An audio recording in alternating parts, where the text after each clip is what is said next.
ایک بات یاد رکھو، شیروں کو جس کام کے لیے پیدا کیا گیا اسی کام پہ رہنا چاہیے، اور شیر اگر اپنا کام بھول جاتا ہے تو کتے اس کے اوپر لگ جاتے ہیں۔ تمہارا کام کتوں کی طرح بھونکنا نہیں ہے، تمہارا کام شیروں کی طرح دہاڑنا ہے۔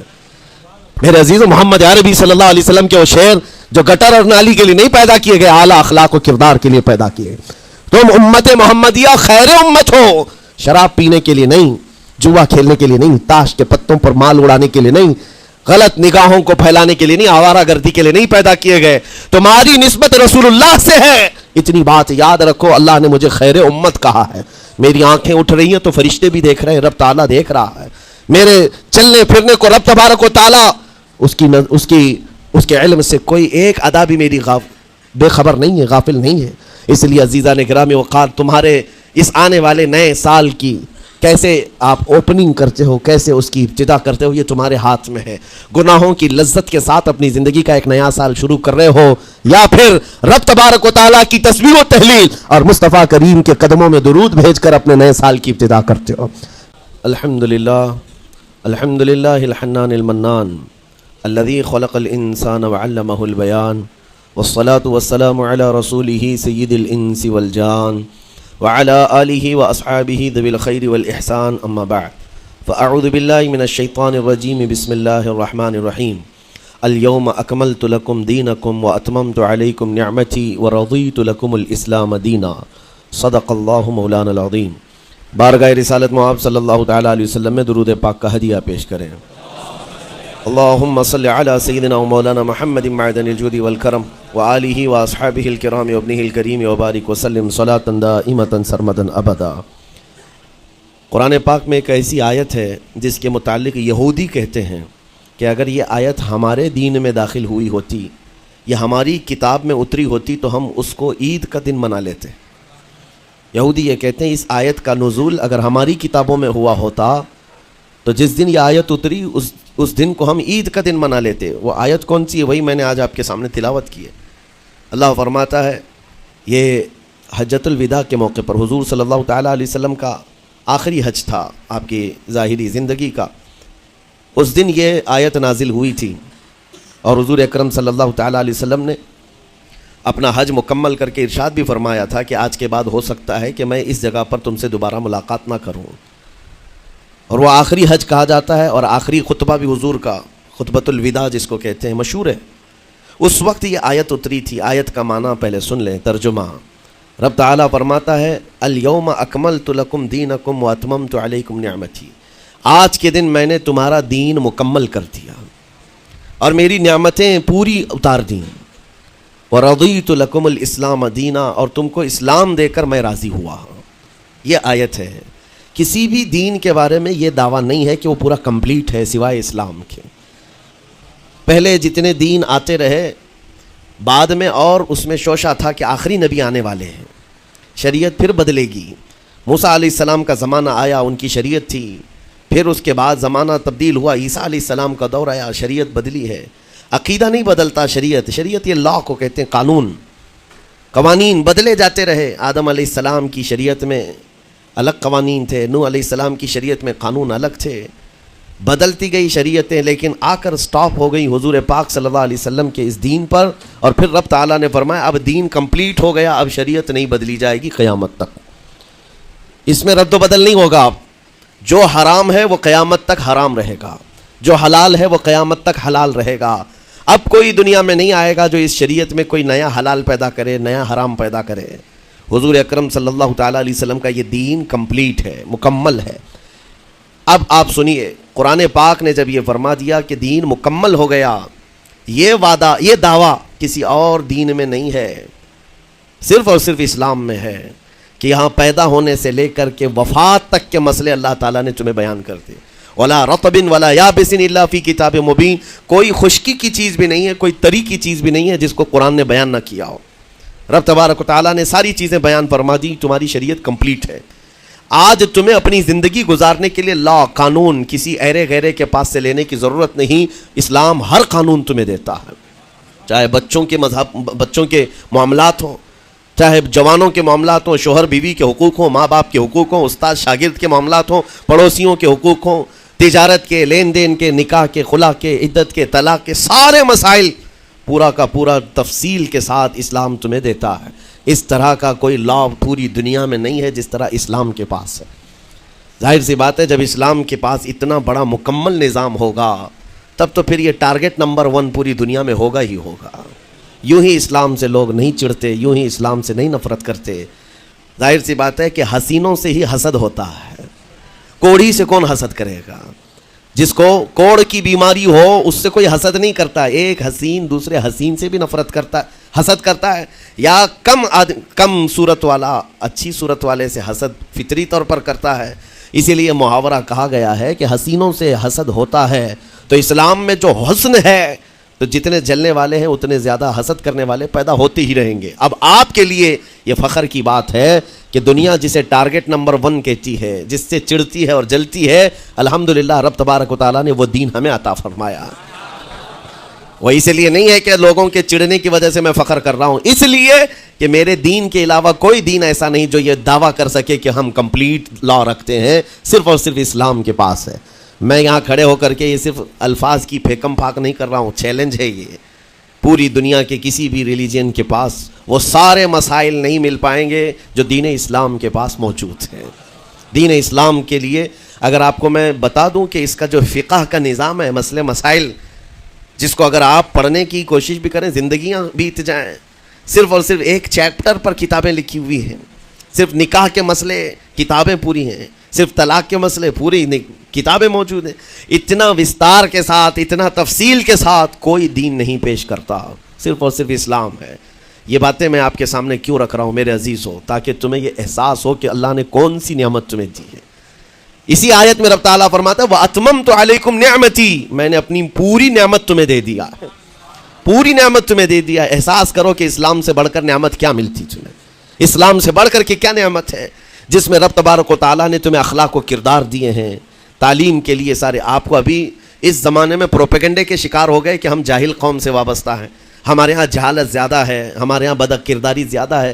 یہ عوام کو دیکھ کر کے لوگوں نے پروپیگنڈا بنایا، ورنہ تو ان کی حالت یہ تھی 18ویں صدی تک یورپ والوں کو روڈ بنانے کا طریقہ بھی نہیں معلوم تھا، اسلام نے سکھایا ہے. ان کو پارلیمنٹ میں بیٹھنے کا قانون نہیں معلوم تھا، اسلام نے قانون عطا کیے ہیں. ان کو عدالت چلانے کے معاملے معلوم نہیں تھے، اسلام نے پوری کتابیں پیش کی ہیں. اٹلی اور ڈنمارک جو آج یورپ کی کنٹریز میں شامل ہوتے ہیں، یہاں کے بادشاہوں کے بچے اسلامی علماء کے پاس اندلس میں پڑھنے کے لیے جاتے تھے، عیسائیوں کے، دوسروں کے، انگریزوں کے بچے. اور جب پڑھ کر کے آتے تھے اٹلی اور ڈنمارک میں واپس تو پورے لوگ ان کو دیکھنے کے لیے بھیڑ لگاتے کہ یہ علماء اسلام سے پڑھ کر کے آ رہے ہیں. دنیا کو قلم پکڑنا سکھایا ہے اسلام نے. آپ کو ابھی میں اس موضوع پر نہیں بات کر رہا ہوں جو اسلام نے پوری دنیا کو دیا ہے. آج یہ جو گھڑی دیکھتے ہیں نا ہر جگہ پوری دنیا کا ٹائم، سب سے پہلے مسلم علماء نے اس کو ایجاد کیا ہے. دنیا کو ٹائم دیکھنے کا طریقہ اسلام نے سکھایا ہے. آپ کو ایک دو نہیں، آج پوری دنیا میں میڈیکل سرجری جو بھی ہوتی ہے، آپ کو پتہ ہے چیر پھاڑ کرنا ہر جگہ ضروری ہو گیا ہے. آپریشن تھیٹر، ساری دنیا جو سرجری کرتی ہے اس کے بیسک قانون ابو علی سینا اسلامی عالم کے لکھے ہوئے ہیں. آج بھی امریکہ کی یونیورسٹی میں یہ کتاب داخل ہے، کیلیفورنیا میں. اسلامی علماء نے جو پوری دنیا کو دیا ہے وہ ایک الگ ٹاپک ہے. وہ اس کی ترقی اور عروج کا وقت تھا. اسپین میں کیمسٹری میں سب سے پہلے ایجاد کرنے والے علماء موجود ہیں، جابر بن حیان ہیں، جو الجبرا پوری دنیا کو دیا ہے. آج ہر یونیورسٹی، ہر کالج میں الجبرا کا سبجیکٹ ہوتا ہے. کس نے لکھا ہے؟ دنیا کو چلنے کا سلیقہ اسلام نے سکھایا ہے، بولنے کا طریقہ اسلام نے سکھایا ہے. سیاست کے معاملات آپ کو پتہ ہے پہلے کے دور کی سیاست یہ تھی، جو بادشاہ بن گیا اس کا راج ہے، اس کا قانون ہے. اور رات کو خواب میں کوئی چیز دیکھے تو صبح قانون بنا دے گا. بادشاہوں کا مزاج ہے، خواب میں کوئی چیز نظر آ گئی صبح وہ قانون بن گئی. تو یہ تو سلسلہ چلتا تھا پوری دنیا میں. اور آج بھی دنیا اس بات کی قرضدار ہے کہ حقیقت میں سیاست کسی نے سکھائی ہے تو وہ عمر ابن خطاب کی سیاست ہے، صدیق اکبر کی سیاست ہے. خلفائے راشدین نے جو حکومت اور سیادت کر کے دنیا کو دکھایا ہے اس کی مثال کوئی پیش نہیں کر سکتا. اسی لیے ہمارے اس دیش کے جانتے ہیں جن کو موہن داس کرم چند گاندھی کہا جاتا ہے، گاندھی جی کو آج سارے لوگ یاد کرتے ہیں. گاندھی نے یہ کہا ہے اپنے دور کے حکومت چلانے والوں کو مثال اگر کوئی دے سکتا ہوں تو ابو بکر اور عمر کی دے سکتا ہوں، کیونکہ یہ کالپنائیں نہیں ہیں، یہ خیالی نہیں ہیں، یہ فیلڈ میں اترے ہوئے لوگ ہیں. وہ صدیق اکبر اسلام نے دیا ہے جس نے پوری دنیا کو فاقہ کشی میں خود رہ کر کے لوگوں کی بھوک مٹانے کا سلیقہ عطا کیا ہے. اس عمر ابن خطاب کو اسلام نے دنیا میں پیش کیا ہے جس عمر فاروق کا حال یہ ہے پورا مدینہ رات کو سوتا ہے اور یہ خلیفہ وقت گلیوں میں گشت کر رہا ہوتا ہے کہ کوئی بھوکا نہ سو رہا ہو. آپ کو پتہ ہے وہ عمر ابن خطاب رات کے وقت گزرتے ہوئے ایک گھر کے قریب سے جا رہے ہیں تو دیکھا ایک مرد باہر بیٹھا ہوا ہے, اندر سے رونے کی آواز آ رہی ہے. اس کے مرد سے پوچھا آپ نے, وہ نہیں پہچانتا تھا, آپ کبھی حجاب ڈالتے کبھی پردہ ڈالتے اور رات کو گلیوں میں مدینے کے گشت کر رہے ہوتے. اس مرد سے پوچھا کیا معاملہ ہے؟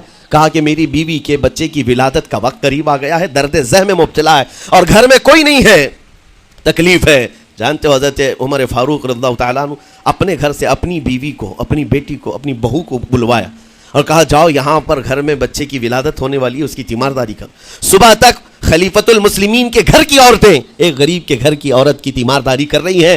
جب بچے کے ولادت کی آواز آئی سب سے پہلے مبارکبادی دینے والے عمر ابن خطاب ہیں.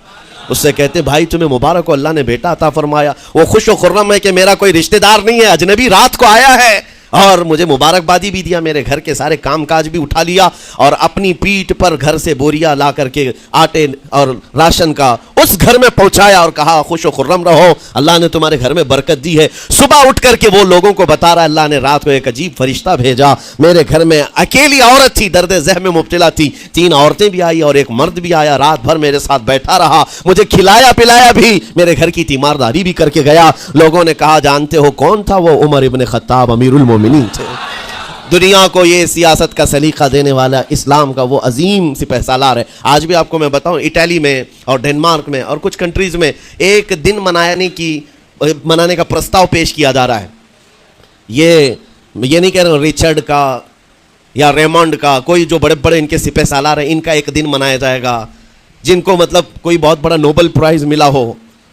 میں یورپین کنٹریز کی بات کر رہا ہوں جہاں وہ اپنے بادشاہوں کے پیدائش کا دن یا ان کے کسی اینیورسری کو منانے کا پرستاؤ نہیں پیش کر رہے, بلکہ یورپ کی یہ 2 کنٹریاں ہیں جو یہ پرستاؤ پیش کر رہی ہیں کہ سال میں ایک دن ایسا منایا جائے جس کا نام صلاح الدین ایوبی ڈے ہونا چاہیے. یہاں میں نہیں کہہ رہے ہیں, دنیا آج بھی اس بات کو تسلیم کرتی ہے صلاح الدین جیسا جرنیل دیکھا نہیں ہے. عزیزان گرامی وقار, یہ چند مثالیں میں آپ کے سامنے رکھا اور اس کے بعد پھر میں تمہیں جھنجھوڑ کر پوچھتا ہوں, اپنے دل پر ہاتھ رکھ کر کے بتاؤ اسلام سے اچھا کوئی راستہ ہے؟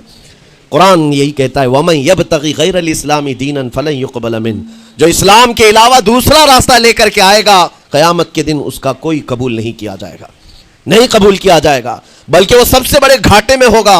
آخرت کے دن خسارہ اٹھانے والوں میں ہوگا. آج تمہارے پاس وہ عقل سلیم اللہ تعالیٰ نے دیا جس کو تھوڑی بہت شدھ بدھ ہونا, عقل کا استعمال کرتا ہو, وہ بھی اسلام کے متعلق سوچے گا کہ میرے دین میں اتنی اچھائیاں ہیں, آج تک رب تعالیٰ نے مجھے یہ پیشانی کسی کے سامنے جھکنے نہیں دیا. کہیں جھکاتے ہو؟ ارے کھانا کھاتے ہیں, کھانا تو روزانہ ضروری ہے, اور رزق کے معاملے میں تو لوگ ایسے, دنیا کہتی ہے پیٹ پوجا, ہم پیٹ پوجا نہیں کہتے. کھانے کے لیے بعض لوگ کہتے ہیں نا پہلے پیٹ پوجا ہو جائے, پوجا کا لفظ ہی ہم استعمال نہیں کرتے. کھانا برتن میں رکھا ہوا ہے, آپ کے گھر میں کھانا لا کر کے دیا جاتا ہے, تو کیا آپ سر جھکا کر چاٹ کے کھاتے ہیں یا لقمے اٹھا کر ہاتھ سے کھاتے ہیں؟ ہاتھ سے کھاتے ہیں. باقی جانوروں کو دیکھو, بکری کھاتی ہے منہ جھکا کر کھاتی ہے, بیل بھینس وغیرہ سب سر جھکا کر کے کھاتے ہیں, رزق کو چاٹ کے کھاتے ہیں, ان کا سر جھک جاتا ہے. لیکن تمہارے سر کو رب نے اتنا محترم رکھا کہ روز جو تمہیں رزق کی ضرورت ہے اس کے سامنے بھی مت جھکاؤ. سر جھکانا ہے تو رزق کے سامنے نہیں, رزاق کے سامنے جھکایا جائے. تمہاری پیشانی کو محترم رکھا گیا ہے کہ تم جھکو گے تو کس کے سامنے؟ صرف رزاق جو ہمارا پالنہار حقیقی ہے. اور حد تو یہ ہے میرے عزیزو, یہ دنیا کی واحد قوم ہے, یہ واحد مذہب ایسا ہے, یہودی ہوں, عیسائی ہوں, ہندو ہوں, کوئی بھی ریلیجن آپ لے کر کے آئیں, جس کو وہ بہت زیادہ مانتے ہیں یا جس کو گاڈ کہتے ہیں یا جس کو بھگوان کہتے ہیں, ان کی صورت بھی ہوگی, مورت بھی ہوگی, اور سامنے دیکھتے ہیں اور جھکتے ہیں, عبادت کرتے ہیں. لیکن تنہا مسلمان ایسے ہیں, کروڑوں مسجدیں ہوں گی, کہیں خدا کی کوئی تصویر دیکھا ہے؟ کہیں مسجدوں میں خدا کا کوئی مورت یا صورت بنائی ہوئی دیکھا ہے؟ نہیں ہے. یہ واحد قوم ہے جو بن دیکھے مولا کی بارگاہ میں سجدے میں جھک جاتی ہے.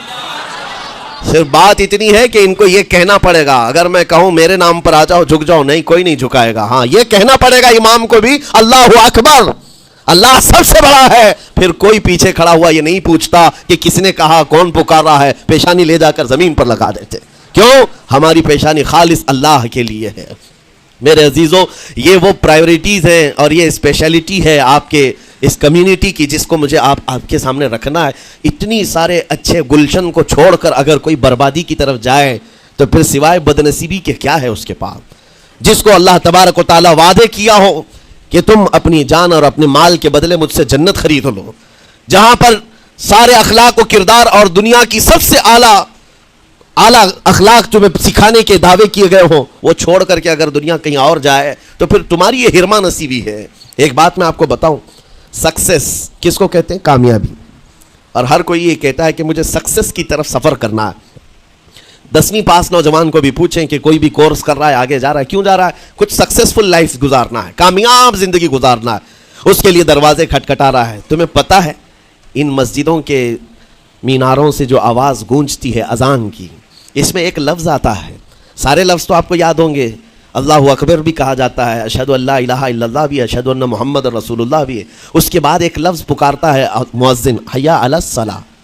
حی علی الصلاۃ کا مطلب ہوتا ہے آؤ نماز کی طرف، آؤ نماز کی طرف۔ اس کے بعد ایک اور لفظ پکارتا ہے حی علی الفلاح، جس کا معنی معلوم ہے آپ کو؟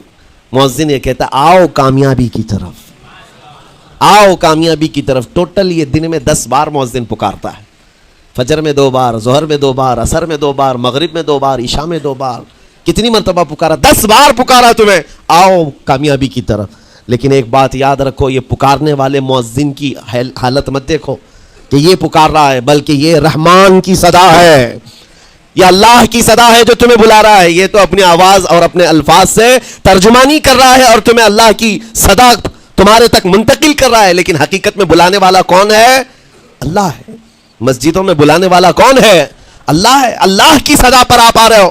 اب سوچو، جو رحمان تمہیں 10 مرتبہ دن میں یہ بات پہنچا رہا ہو، آؤ کامیابی کی طرف، آؤ کامیابی کی طرف، تم اس چیز کو چھوڑ کر کے کامیابی ان لوگوں کے سامنے ڈھونڈنے نکلے جن کو پیشاب کرنے کا سلیقہ نہیں معلوم، جن کو کھانے پینے کے طور طریقے نہیں معلوم۔ ان لوگوں کے پاس ہمارے بچے اگر کامیابی ڈھونڈیں گے تو بات یہی ہے، ٹوپی کو سر پر پہنو تو اچھا لگے گا، لیکن دوسری جگہ پہننے لگے تو بیوقوف کہیں گے، ظلم کر رہے ہو ٹوپی کے ساتھ۔ اسی طرح میں کہتا ہوں مسلمان کو اللہ کی بارگاہ میں آ جانا سب سے بڑی کامیابی ہے، اور اگر دوسروں کے ہاں در در بھٹکتا ہے تو گویا کہ اس نے اپنی حیثیت کو ہی گرا دیا ہے۔ اسی لیے اقبال نے کیا کہا تھا، بہت اچھی بات، کہ وہ ایک سجدہ جسے تو گراں سمجھتا ہے، گراں کا مطلب کیا؟ بھاری۔ ایک سجدہ کرنے میں تو بھاری پن محسوس کرتا ہے، وہ ایک سجدہ جسے تو گراں سمجھتا ہے، ارے 1000 سجدوں سے دیتا ہے آدمی کو نجات۔ در در جھکنے سے تو تمہیں بچا لیتا ہے، اس کے سامنے بھی جھکا، نیتا کے سامنے بھی جھکا، سیٹھ کے سامنے بھی جھکا، پولیس کے سامنے بھی جھکا، جج کے سامنے بھی جھکا، سب کے سامنے جھک رہا ہے۔ ایک سجدہ یہاں کر لے مولا، ہر سجدے سے تجھے آزاد کرتے۔ یہاں جھکنے والا پھر کہیں اور نہیں جھکتا۔ ہاں اسی لیے شاعر نے کہا ہے، مرد حق باطل کے آگے مات کھا سکتا نہیں، سر کٹا سکتا ہے لیکن سر جھکا سکتا نہیں۔ یہ ہماری تاریخ ہے جو آپ کے سامنے ہے۔ آپ کو پراؤڈ فیل ہونا چاہیے کہ رب تعالیٰ نے مجھے کون سی بڑی نعمت عطا کی، اتنی عظیم نعمت ہے۔ ایک واقعے کے ساتھ میں اپنی گفتگو کو آپ کے اندر ڈالنے کی کوشش کرتا ہوں۔ حضور پاک صلی اللہ تعالیٰ علیہ وسلم کے دین کی حلاوت اور چاشنی کس کو ملے گی پتہ ہے؟ 3 چیزیں۔ جو ایمان کی لذت جس کو ملتی ہے وہ پھر دوسری جگہ نہیں منہ مارتا، ادھر ادھر نہیں دیکھتا کہ کہاں کامیابی ہے، کہاں سکسیسفل ہے، بلکہ جس کو ایمان کی لذت ملی ہے وہ یہ سوچتا ہے کامیابی میرے نبی کے قدموں میں ہے، مجھے جو ملنا ہے وہ یہیں سے ملنا ہے۔ بریلی کے امام کہتے تھے، یا رسول اللہ، خلق کے حاکم ہو تم، رزق کے قاسم ہو تم، جو ملا تم سے ملا، تم پہ کروڑوں درود، اور تم ہو حفیظ و مغیث۔ یا رسول اللہ، تم ہو حفیظ و مغیث، کیا ہے وہ دشمن خبیث، تم ہو تو پھر خوف کیا، تم پہ کروڑوں درود۔ یہ ایمان کی لذت جسے مل جاتی ہے وہ کامیابی حضور کے قدموں میں ہی دیکھتا ہے، پھر اسے ادھر ادھر کی چیزیں نہیں پریشان کرتی۔ یمن کا ایک قبیلہ تھا بنو کلب، اس قبیلے کے ایک شخص تھے حارثہ نام، ان کی بیوی سعدہ۔ ایک چھوٹا سا واقعہ بتا رہا ہوں۔ حارثہ اور سعدہ چھوٹا سا خاندان تھا، 3 بچے تھے۔ حارثہ کے بیٹوں میں ایک بیٹے کا نام ہے زید، نام یاد رکھیں، بہت امپورٹنٹ نام میں ذکر کر رہا ہوں۔ ایک ہی نام ایسا ہے جو قرآن میں آیا ہوا ہے، وہ زید۔ یہ حارثہ کے بیٹے زید ہے، بیوی سعدہ ہے۔ یہ حارثہ اور سعدہ 3 بچوں کے ماں باپ تھے، ہنسی خوشی زندگی گزار رہے تھے۔ سعدہ ایک دن اپنے بچوں کو لے کر اپنے مائکے جا رہی تھیں، راستے میں ڈاکوؤں کا حملہ ہو گیا، مال سب چھین لیا قافلے کا، اور اتفاق ایسا کہ یہ 8 سال کے جو زید تھے ان کو بھی ڈاکوؤں نے چھین لیا. ایک ماں سے اس کا 8 سالہ بڑا بیٹا چھین لیا جائے تو ماں کی کیفیت کیا ہوتی. اس قدر درد میں تھی ماں. جان تو بچ گئی, 2 بچے بھی بچ گئے, لیکن بڑا بیٹا میرے ہاتھ سے چلا گیا. مارے مارے صحراؤں میں گھومتی تھی, پکارتی تھی میرا زید میرا زید میرا زید میرا زید. ڈاکوؤں نے زید کو کیا کیا, عکاظ کا ایک میلہ لگتا تھا اس وقت, یہ غلامی کا دور تھا, لوگ انسانوں کو پکڑتے اور بیچ دیتے تھے. وہاں لا کر کے انہوں نے زید کو بیچ دیا, غلام کی حیثیت سے بیچ دیا. آگے میں بتاتا ہوں. یہاں سادہ کا حال بے حال تھا. واپس گھر آئی تو باپ اپنے شوہر سے کہا, اور شوہر کا حال تو ایسا تھا کہ وہ زید کو اپنی آنکھوں کا نور, اپنے آنکھوں کا سرور سمجھتا.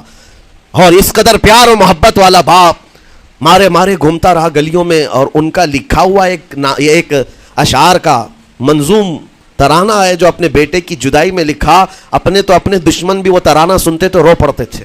ایک باپ کا درد اپنے بیٹے کی جدائی میں, بہت روتے تھے بہت. ماں بھی دن رات روتی, باپ بھی پہاڑوں پر چڑھ جاتے اور وہاں سے صدا لگاتے, اے آسمان اگر تو نے زید کو دیکھا ہے تو میرے حوالے کر دے. زمین کے چپے کہیں اگر زید میرا زندہ ہے تو مجھے وہاں تک لے چل. یہ اشعار میں گنگناتے تھے, روتے تھے. اور زید کا کیا ہوا, عکاظ کے میلے میں بیچ دیا گیا. خریدا کون, حکیم بن حزام, جو حضرت خدیجہ رضی اللہ تعالیٰ عنہ کے بھائی لگتے تھے.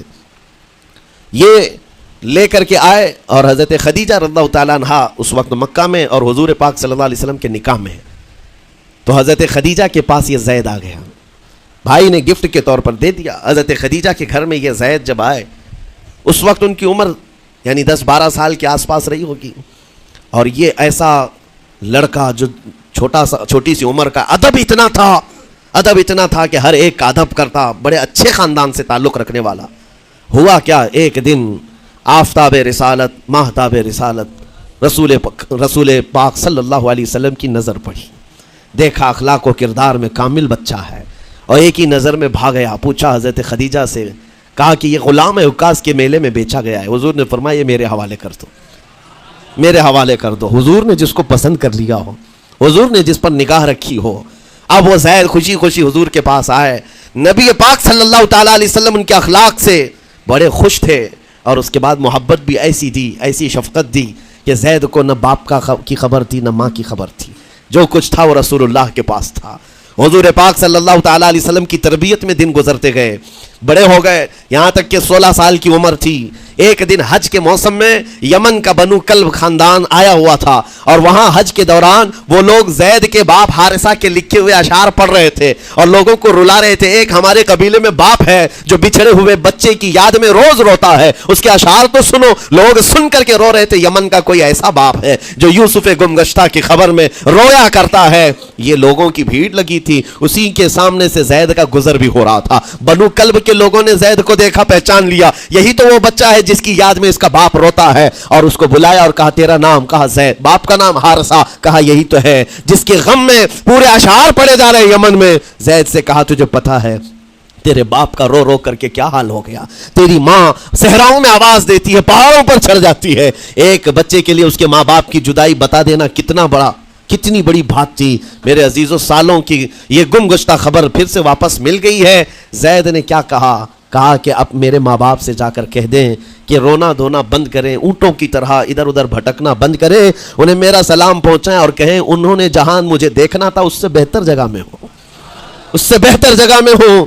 یہ بنو کلب خاندان گیا یمن, جا کر کے باپ سے کہا, حارثہ سے اور سعدہ سے, خبر تمہارے لیے اچھی لائے, تمہارا گم ہوا بیٹا جو پچھلے 10-12 سالوں سے تمہیں نہیں مل رہا تھا وہ حرم کعبہ کے پاس ہمیں نظر آیا ہے. غلام بنا کر لوگوں نے بیچا ہے اسے, لیکن وہ ایک ایسے حسین و جمیل کی غلامی میں ہے, ایک ایسے حسن والے کی غلامی میں ہے کہ زید وہاں سے ہٹنا نہیں چاہتا. باپ نے کہا میرے کلیجے سے پوچھو مجھ پر گزرتی کیا ہے, اس کی ماں سے پوچھو, ایک نظر دیکھ لے گا وہ واپس ہماری جھولی میں آ جائے گا. دوڑتے دوڑتے یمن سے گھنٹوں یعنی جو مہینوں کا سفر تھا دنوں میں طے کر کے پہنچے. مکہ آئے, جیسی آئے تو رسول پاک صلی اللہ علیہ وسلم کو ڈھونڈا.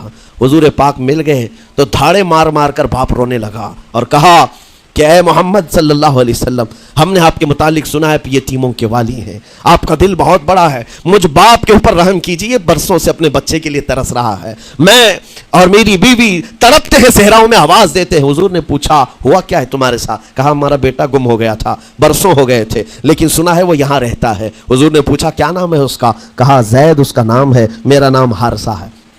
حضور پاک صلی اللہ علیہ وسلم کے محبوب زید کے بارے میں پوچھ لیا، حضور جس سے خود محبت کرتے ہو، حضور جس سے محبت کرتے ہو، باپ نے پوچھ لیا، حضور نے فرمایا کہ ٹھیک ہے، میں ایک باپ کے کلیجے سے اس کے بیٹے کو الگ نہیں کر سکتا، ماں سے اس کے بیٹے کو جدا نہیں کر سکتا، لیکن بات اتنی ہے کہ زید کو بلایا جائے، فیصلہ اس کے ہاتھ میں ہے، فیصلہ اس کے ہاتھ میں ہے، میں زید کو بلاتا ہوں۔ غلام تھے اس وقت، حضرت زید کو بلایا گیا، اور اس وقت بھری جوانی والا زید ہے، جیسی ہی آئے پہلی نظر باپ کو دیکھا، ماں کو دیکھا، ماں باپ تو چیخ پڑے ہمارا زید مل گیا، ہمارا زید مل گیا، لیکن کمال کی بات میں دیکھتا ہوں ایسی دیوانگی پوری دنیا میں نہیں ہے۔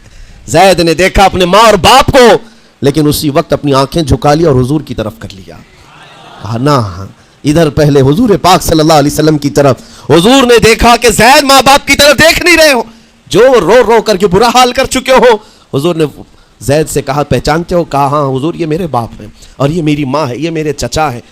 حضور نے فرمایا پھر ملتے کیوں نہیں ہو؟ کہا سرکار اگر اجازت ہو تو ملوں گا، برسوں کا بچھڑا ہوا جوان ہے، آپ اجازت دو تو میں ملوں گا۔ نبی پاک صلی اللہ علیہ وسلم نے فرمایا جاؤ تمہیں اجازت ہے۔ جیسی گئے اس منظر کو جو بیان کیا گیا ہے میرے عزیزوں، ہم پڑھتے ہیں تو آنکھیں بھیگ جاتی ہیں۔ ماں لپٹ کر کے اپنے بچے کو ہر جگہ چوم رہی ہو، باپ سینے سے لگا کر کے دھاڑے مار کر رو رہا ہو، پہلے تو غش کھا کر گر گیا تھا، پھر افاقہ ہوا، یہ دردناک منظر تھا۔ اس کے بعد زید بن حارثہ کو کیوں نہ تکلیف ہو، غم کیوں نہ ہو، ماں باپ بچھڑے ہوئے اتنے سالوں کے بعد دیکھنے کو ملے، دل پر کیا بیت رہی ہوگی۔ میری ماں وہی جو مجھے خشکیوں میں پالا کرتی، تریوں میں پالا کرتی، میرا باپ وہی جو خون پسینے کی کمائی سے مجھے کھلایا تھا، آج آ گیا ہے۔ حضور پاک صلی اللہ علیہ وسلم نے کہا زید یہ جو جذباتی منظر ہے اس کو ختم کر کے اب اعلان کر دو کہ تمہاری ماں آئی ہے تمہیں یمن سے لینے کے لیے، تمہارا باپ آیا ہے، تمہارا چچا آیا ہے تمہیں یمن سے لینے کے لیے، میں نے فیصلہ تمہارے حوالے کر دیا ہے، میں اپنے غلامی سے تم کو آزاد کر دیتا ہوں، تم بغیر کوئی فدیہ لیے ہوئے، بغیر کوئی پیسہ لیے ہوئے، اس وقت اپنے غلام کو کوئی چھوڑتا نہیں تھا، لیکن تمہاری ماں کا درد دیکھا نہیں جا رہا، میں آزاد کر دوں گا بغیر کسی فدیہ کے، تو اپنی ماں اور اپنے باپ کے پاس جا سکتا ہے۔ اتنا حضور کا فرمان، آزاد کر دینا مکہ میں آسان نہیں تھا، بیٹے کو آزاد کیا حضور پاک صلی اللہ علیہ وسلم نے، تب جانتے ہو وہ کمال کا بیٹا ہے زید بن حارثہ۔ اسی وقت اپنی ماں کو دیکھتے ہیں، باپ کو دیکھتے ہیں، چچا کو دیکھتے ہیں، اور اس کے بعد مکہ والے یہ منظر دیکھنے کے لیے جمع تھے، مخاطب ہو کر کے کہتے ہیں اے سارے مکہ والوں گواہ ہو جاؤ، میں اپنی زندگی حضور محمد مصطفیٰ کے لیے وقف کر دیا ہے، میں نے محمد عربی صلی اللہ علیہ وسلم کے لیے زندگی وقف کر دی ہے، نہ مجھے یمن جانا ہے نہ مجھے بنو کلب جانا ہے۔ ماں اور باپ دیکھتے رہ گئے۔ باپ نے پوچھا زید آزاد کیا گیا ہے اور آزادی کی زندگی کو چھوڑ کر تو غلامی کی زندگی کو قبول کر رہا ہے؟ زید بن حارثہ نے اس وقت تاریخی جملہ کہا تھا، کہا بابا آپ نے جتنی شفقت کی ہوگی یا 1000 ماں باپ مل کر اپنے بیٹوں پر جتنی شفقت نہیں کیے ہوں گے اس سے زیادہ شفقت محمد الرسول اللہ نے کیا ہے۔ میں 1000 آزادیوں پر اس ایک غلامی کو، میں 1000 آزادیوں کو قربان کرتا ہوں اس ایک غلامی پر، میرے لیے زندگی بھر یہ غلامی کافی ہے۔ اتنا کہا تھا میرے آقا صلی اللہ علیہ وسلم نے اپنے باہوں کو پھیلا دیا، سینے سے لگایا اور زید بن حارثہ کو لے کر خانہ کعبہ کے پاس آئے۔ میرے عزیزو ان کا حال بھی ایسا ہے کہ اگر کوئی ٹوٹ کر چاہتا ہے تو یہ نہیں ہے کہ تو چاہ رہا ہے، بلکہ ان کا حال یہ ہے اتنا دیا سرکار نے مجھ کو جتنی میری اوقات نہیں، یہ تو ان کا کرم ہے، ورنہ مجھ میں تو ایسی بات نہیں، آتا ہے فقیروں پہ انہیں پیار کچھ ایسا، خود بھیک دے اور خود کہے منگتے کا بھلا ہو۔ حضور اکرم صلی اللہ علیہ وسلم زید بن حارثہ کو پکڑتے ہیں، خانہ کعبہ کے پاس لے آتے ہیں، ہجوم جمع تھا، مکہ والے سب کھڑے تھے، تب نبی پاک صلی اللہ علیہ وسلم اعلان کر کے کہتے ہیں اے مکہ والوں سن لو، آج سے زید کو میں نے آزاد کیا ہے، اور صرف آزاد نہیں، آج سے یہ میرا وارث ہے اور میں اس کا وارث ہوں، یہ میرا بیٹا ہے۔ حضور نے تنہا ایک ہی صحابی کے لیے کہا یہ میرا بیٹا ہے، اور اس کے بعد زید بن حارثہ کو لوگ جو مکہ میں پکارتے تھے زید بن محمد کہتے تھے، محمد کا بیٹا زید، رسول پاک صلی اللہ علیہ وسلم کے بیٹا ہونے کا شرف پایا ہے۔ میرے عزیزو یہ جنہوں نے حضور صلی اللہ تعالی علیہ وسلم کے دربار کا ایک بار مزہ چکھ لیا تو وہ پھر یوں ہی کہتا ہے پھر کے گلی گلی تباہ، ٹھوکریں سب کی کھائی کیوں، دل کو جو عقل دے خدا تیری گلی سے جائے کیوں۔ حضور پاک کی گلی میں جو ایک بار مزہ لے لے وہ پھر دنیا کی ٹھوکریں نہیں کھاتا۔ اسی لیے آج تم سب کے لیے میرے عزیزو ایک ہی فرمان میرے آقا صلی اللہ تعالیٰ علیہ وسلم کا سنا کر رخصت ہوتا ہوں۔ ایمان کی حلاوت اس کو ملتی ہے جو اپنی زندگی میں سب سے زیادہ اللہ اور اس کے رسول سے محبت کرتا ہے، اللہ اس کے رسول سے محبت کرتا ہے، اور دوسری چیز یہ بھی ہے کفر میں جانے کو ایسا ناپسند کرتا ہو جیسے آگ میں ہاتھ ڈالنے کو ناپسند کرتا ہے۔